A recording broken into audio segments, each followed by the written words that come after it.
दोस्तों, आज की कहानी हमें ले जाती है एक ऐसे घने और रहस्यमयी जंगल में जहां कदम रखते ही इंसान को एहसास हो जाता है कि वह किसी अनजानी ताकत की नजर में आ चुका है। यह कहानी है ब्लैक फॉरेस्ट की, एक ऐसी जगह जो जितनी खूबसूरत है उससे कई गुना ज्यादा खौफनाक भी। कहानी की शुरुआत होती है 4 दोस्तों से जो स्वीडन के उत्तर में बसे एक सुनसान और बिना सिग्नल वाले इलाके में ट्रैकिंग करने पहुंचे हैं। यह कोई सिंपल ट्रिप नहीं थी। वे यहाँ अपने दोस्त रॉबर्ट की आखिरी इच्छा पूरी करने आए थे। कुछ महीनों पहले एक रात पार्टी खत्म होने के बाद रॉबर्ट और उसका दोस्त लूक एक दुकान में गए थे। सब कुछ सही था, लेकिन तभी अचानक वहां डकैती हो गई। डर के मारे लूक खुद को छुपा लेता है, मगर रॉबर्ट भागने वालों में से नहीं था। उसने डकैतों का सामना किया। यही बहादुरी उसकी सबसे बड़ी गलती बन गई। डकैतों ने उसे इतनी बेरहमी से मारा कि वहीं उसकी जान चली गई। लूक यह सब अपनी आंखों के सामने होते देखता रहा। वह उस दिन से खुद को माफ नहीं कर पाया। उसे हमेशा यही लगता रहा कि अगर वह रॉबर्ट के साथ खड़ा होता तो शायद उसका दोस्त आज जिंदा होता। रॉबर्ट का सपना था कि वह स्वीडन के इस दूर बसे जंगल को अपनी आंखों से देखे। उसी सपने को पूरा करने के लिए लूक अपने बाकी दोस्तों को साथ लेकर यहाँ आ गया, लेकिन उन्हें नहीं पता था कि यह सफर उनकी जिंदगी बदल देगा। ट्रैक शुरू में आसान लग रहा था, लेकिन लौटते वक्त उनके दोस्त डॉम की टांग बुरी तरह मुड़ गई। हालत इतनी खराब थी कि उसके लिए लंबा रास्ता तय करना लगभग नामुमकिन था। होटल पहुंचने में करीब 14 घंटे लगते और डॉम उतना चल नहीं सकता था। तब उन्होंने एक फैसला लिया, जंगल के बीच से शॉर्टकट लेने का। उन्हें लगा इससे समय बचेगा, मगर यही फैसला उनकी सबसे बड़ी भूल साबित होने वाला था। जंगल में कदम रखते ही अजीब बातें होने लगी। उनकी कंपास अचानक काम करना बंद कर देती है। हच को यह बात समझ आ जाती है, लेकिन वह किसी को बताता नहीं। उसे डर था कि सब घबरा जाएंगे। वह सबको बस एक ही बात कहता है, सीधे चलते रहो, रास्ता मिल जाएगा। लेकिन जितना आगे वे बढ़ते गए, जंगल उतना ही डरावना होता गया। सन्नाटा इतना था कि अपने कदमों की आवाज भी अजनबी लग रही थी। चलते चलते वे एक ऐसे इलाके में पहुंचे जहां का नजारा देखकर उनके पैरों तले जमीन खिसक गई। एक पेड़ से एक काले भालू की लाश लटक रही थी। उसका पेट फटा हुआ था और ताजा खून अब भी जमीन पर टपक रहा था। यह किसी साधारण शिकारी का काम नहीं लग रहा था। डर उनके चेहरों पर साफ दिखाई देने लगा। बिना वक्त गवाए वे वहां से आगे बढ़ गए। शाम ढलने लगी और देखते ही देखते तेज बारिश शुरू हो गई। भीगने से बचने के लिए उन्हें जंगल के बीच एक पुरानी सी झोपड़ी दिखाई दी। मजबूरी में उन्होंने तय किया कि रात यहीं काटी जाए और सुबह होते ही निकल पड़ेंगे। जब फिल ऊपर की मंजिल देखने गया तो वहां जो उसने देखा, उसे देखकर उसकी सांसें अटक गईं। कमरे के बीचों बीच एक अजीब सा पुतला खड़ा था, बिना सिर का, और उसके हाथों में हिरण के सींग लगे थे। सब ऊपर आए और उस पुतले को घूरते रह गए। यह किसी सामान्य चीज जैसा नहीं था। फिल ने डरते हुए कहा कि यह जरूर काले जादू से जुड़ा हुआ है, लेकिन लूक ने उसे चुप करा दिया। उसने कहा, बेवजह डर फैलाने की जरूरत नहीं है। फिर भी सच यही था कि उस झोपड़ी का माहौल बेहद असहज कर देने वाला था। ऐसा लग रहा था जैसे दीवारें भी उन्हें देख रही हों। हच ने अंदाजा लगाया कि शायद यह नॉर्थ यूरोप की किसी पुरानी परंपरा का हिस्सा होगा। रात गहराने लगी। सबने सोने की कोशिश की, मगर जंगल जैसे जाग रहा था। अचानक लूक को महसूस हुआ कि कोई तेज सफेद रोशनी उसकी आंखों पर पड़ रही है। वह बाहर निकलकर देखता है और अगले ही पल उसे लगता है कि वह फिर उसी दुकान में खड़ा है जहां रॉबर्ट मारा गया था। हकीकत और सपना उसके लिए एक जैसे हो गए थे। तभी उसे एहसास होता है कि उसके सीने पर गहरे पंजों के निशान उभर आए हैं। उसी वक्त झोपड़ी के अंदर से जोर की चीख सुनाई देती है। लूक भागकर अंदर जाता है। हच इतना सहम चुका था कि डर के मारे उसने खुद पर काबू खो दिया था। डॉम अब भी किसी भयानक सपने में उलझा हुआ था और फिल वह गायब था। लूक उसे ढूंढते हुए ऊपर पहुंचा और जो उसने देखा वह और भी ज्यादा डराने वाला था। फिल बिना कपड़ों के उस पुतले के सामने घुटनों के बल बैठा था, जैसे किसी अज्ञात शक्ति की पूजा कर रहा हो। लूक ने उसे झकझोर कर होश में लाया। इसके बाद एक सेकंड भी वहां रुकना उन्हें सही नहीं लगा। सबने तुरंत झोपड़ी छोड़ दी। बाहर निकलते ही उन्होंने देखा कि आसपास के पेड़ों पर अजीब तरह के निशान बने हुए हैं। अब यह साफ था कि इस जंगल में कुछ तो है और वह उन्हें देख रहा है। लगातार चलने से डॉम की हालत बिगड़ती जा रही थी, मगर रुकना अब और ज्यादा खतरनाक लग रहा था। आगे बढ़ते हुए लूक एक ऊंची चोटी पर चढ़ा ताकि अंदाजा लगा सके कि जंगल कितना फैला हुआ है। लेकिन ऊपर पहुंचते ही उसकी नजर किसी ऐसी चीज पर पड़ी जिसने उसके होश उड़ा दिए। वह बिना पीछे देखे नीचे भागा और दोस्तों को सब बताया, लेकिन डॉम ने उसकी बात को मजाक समझा। उसे लगा लूक सबको डरा रहा है। तब लूक ने अपनी शर्त उठाकर सीने पर बने गहरे पंजों के निशान दिखाए और कहा, मुझे यकीन है कोई चीज हमारा पीछा कर रही है। अब उनके पास सिर्फ एक ही रास्ता था, जितनी जल्दी हो सके इस जंगल से बाहर निकलो। मगर यह जंगल खत्म होने का नाम ही नहीं ले रहा था। रात फिर उतर आई और वे अब भी उसी अंधेरे में भटक रहे थे। अपनी सुरक्षा के लिए उन्होंने तय किया कि यहीं रुककर सुबह का इंतजार किया जाए। जैसे ही लूक अपने टेंट में लेटने लगा, बाहर से अजीब सी आवाजें आने लगी। पहले उसे लगा शायद उसके दोस्त होंगे, लेकिन अगले ही पल उसे एहसास हुआ जंगल में वे अकेले नहीं हैं, क्योंकि कभी कभी जंगल सिर्फ पेड़ों से नहीं भरे होते। वहाँ कुछ ऐसा भी रहता है जो इंसानों को अपने इलाके में देखना बिल्कुल पसंद नहीं करता। और सच तो यह है, डर हमेशा अंधेरे में नहीं छुपा होता,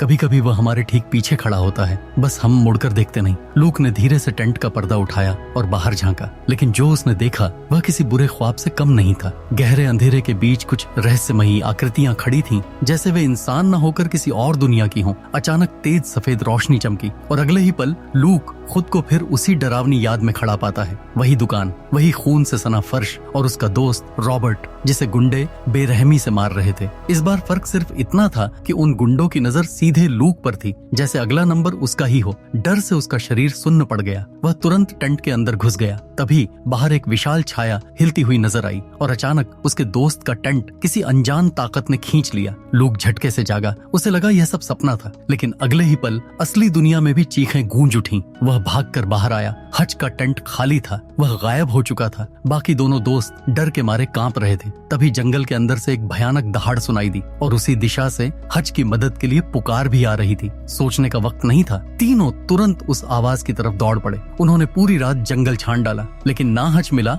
और ना ही बाहर निकलने का रास्ता। सुबह होते ही थके हारे उन्होंने फैसला किया कि पहले इस अभिशप्त जंगल से निकलना जरूरी है, फिर मदद लेकर लौटेंगे। वे उसी दिशा में बढ़ने लगे जिसे शुरुआत में चुना था। कुछ देर बाद वे एक ढलान पर पहुंचे और वहां का नजारा देखकर उनकी सांसें रुक गईं। हज की लाश एक पेड़ से टंगी हुई थी, बिल्कुल उसी तरह जैसे पहले उन्होंने उस काले भालू को देखा था। उसका पेट फाड़ दिया गया था, शरीर अंदर से खाली था। अब किसी को शक नहीं रहा, कोई चीज उनका पीछा कर रही थी और वह बेहद खतरनाक थी। डर के बावजूद उन्होंने हज की बॉडी को नीचे उतारा, उसकी जेब से कंपास और नक्शा निकाला। बिना किसी औजार के उन्होंने टहनियों से उसकी लाश को ढक दिया। तभी लूक की नजर दूर पहाड़ी पर पड़ी। वहाँ एक परछाई खड़ी थी, लंबी, अजीब और साफ था कि वही उनकी मौत बनकर पीछे लगी हुई है। आधे दिन की थकाऊ चढ़ाई के बाद वे एक ऊंची चोटी पर पहुंचे। ऊपर से देखने पर जंगल का अंत नजर आ रहा था। पहली बार उनके दिल में उम्मीद जगी। उसी वक्त लूक ने जेब से कंपास निकाला। अब वह सही दिशा दिखा रहा था, लेकिन नीचे घाटी में कुछ और भी दिख रहा था, जलती हुई आग। मतलब आसपास कोई और भी था। लूक अपने दोस्तों को यह बता ही रहा था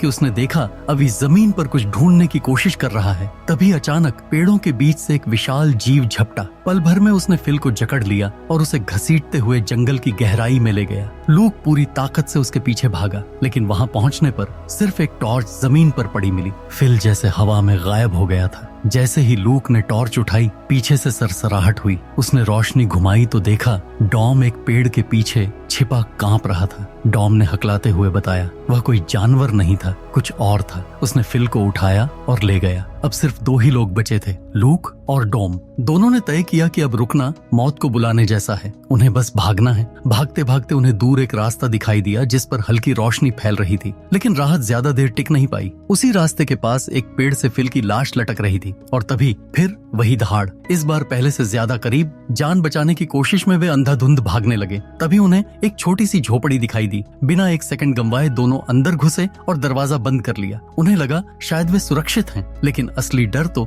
अभी उनका इंतजार कर रहा था। कमरे के कोने में एक बूढ़ी औरत खड़ी थी। उसकी आंखें अजीब सन्नाटे से भरी थीं। वे कुछ समझ पाते उससे पहले ही एक विशाल छाया उन पर झपटी और दोनों बेहोश हो गए। जब होश आया तो हाथ पैर रस्सियों से बंधे हुए थे। अब साफ था कि वे बचकर नहीं आए थे, बल्कि सीधे जाल में फंस गए थे। दरवाजा खुला और कुछ लोग अंदर आए। वही बूढ़ी औरत भी उनके साथ थी। वह धीरे से लूक के पास आई। उसके शरीर पर बने गहरे निशानों को देखकर उसके चेहरे पर अजीब सी मुस्कान फैल गई। फिर उसने अपनी बाजू दिखाई, वहां भी वैसा ही निशान था। इसके बाद उसकी नजर डॉम पर गई। उसके शरीर पर ऐसा कोई निशान नहीं था। बूढ़ी औरत ने तुरंत इशारा किया। लोगों ने डॉम को पकड़ लिया और घसीटते हुए बाहर ले गए। लूक चिल्लाता रहा, रोकने की कोशिश करता रहा, लेकिन किसी ने नहीं सुना। कुछ ही पलों बाद ऊपर से डॉम की दर्दनाक चीखें आने लगी। लूक कुछ नहीं कर पा रहा था। तभी एक औरत उसके पास आई और धीमी आवाज में बोली, हम एक बलिदान की तैयारी कर रहे हैं, सब जल्द खत्म हो जाएगा। फिर उसने लूक के कान बंद कर दिए ताकि वह चीखें ना सुन सके। थोड़ी देर बाद वे डॉम को वापस लाए। उसकी हालत बेहद खराब थी।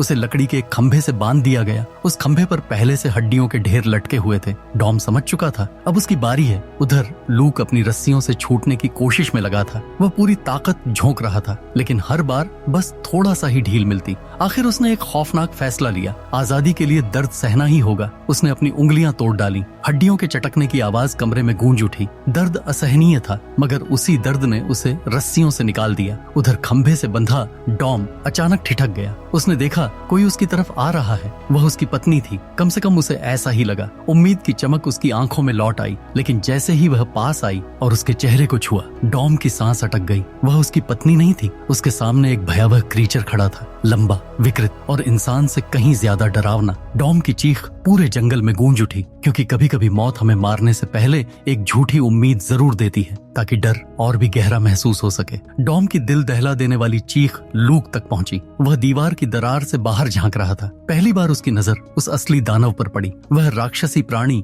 डॉम को घसीटते हुए पेड़ तक ले गया और अगले ही पल उसे उसी तरह टांग दिया जैसे वहां पहले से हड्डियां लटक रही थीं। कुछ ही देर में डॉम की सांसें हमेशा के लिए थम गईं। इस खौफनाक मंजर के शांत होते ही एक सुनहरे बालों वाली लड़की कमरे में आई। उसके हाथ में खाने की ट्रे थी। लूक ने तुरंत अपने खुले हुए हाथ छिपा लिए ताकि उसे शक न हो। जब वह लड़की लौटने लगी तो लूक खुद को रोक नहीं पाया। उसने धीरे से पूछा, बाहर जो है वह आखिर क्या है? लड़की कुछ पल चुप रही, जैसे वह तय कर रही हो कि सच बताना चाहिए या नहीं। फिर ठंडी आवाज में बोली, वह तुम्हारे दर्द को महसूस करता है और जिनके अंदर सबसे ज्यादा टूटन होती है उन्हें वह अपने लिए चुन लेता है। इतना कहकर उसने दरवाजा बंद किया और चली गई। लड़की के जाते ही लूक समझ गया, अगर अभी कुछ नहीं किया तो अगली लाश उसकी होगी। वक्त हाथ से फिसल रहा था। जैसे ही वह दरवाजे की तरफ बढ़ा, उसे आहट सुनाई दी। बूढ़ी औरत वापस आ रही थी। लूक तुरंत ऊपर वाले कमरे में जाकर छिप गया। तभी उसे पास के एक कमरे से धीमी सिसकियों की आवाज सुनाई दी। जिज्ञासा और डर के बीच झूलते हुए उसने एक जलती मशाल उठाई और दरवाजा खोल दिया। अंदर का नजारा देखकर उसका दिल बैठ गया। कई लोग वहां बैठे थे। उनकी आंखों से आंसू बह रहे थे।